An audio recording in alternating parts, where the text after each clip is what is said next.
Hey, topping your life's math industry, and we are going to take a look at continuous versus discrete. So we've been taking a look about functions on a graph, and also trying to understand how to understand them, and also what they look like.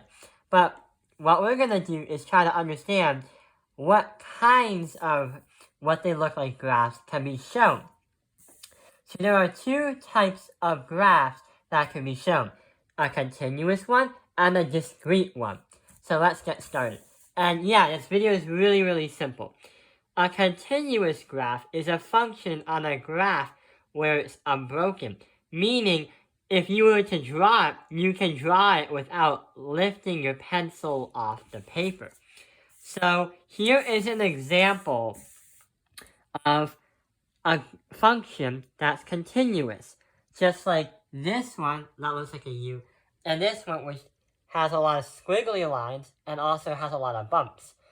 But the pencil or pen that drew these lines were never really off the paper. So when you see a graph like this, like most of the equations that have slopes usually have this is continuous.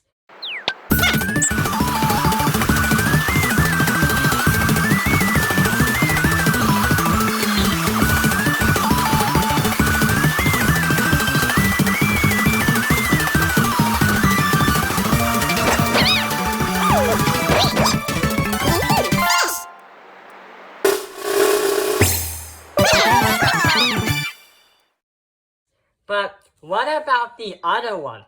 What is discrete? So when you talk about the word discrete happens when it's not continuous. There's jumps and there's other lines and other things. And not only that, here are some examples that are discrete. So these two lines, they are lines, but they're not continuous, they're discrete because it goes up to here, and it goes up to here.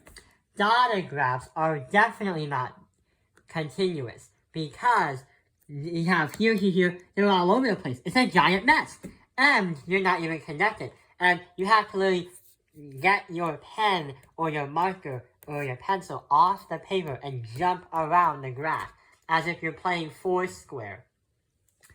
This is not continuous, because you do this, then you lift up your pen, then you do this.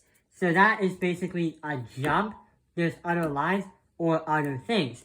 There's a jump, other lines, and other things. Ready? Go!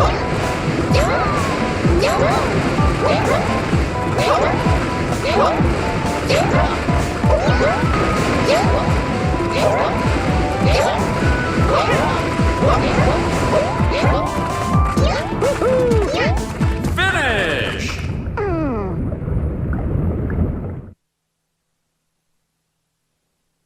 New record! Oh, yes!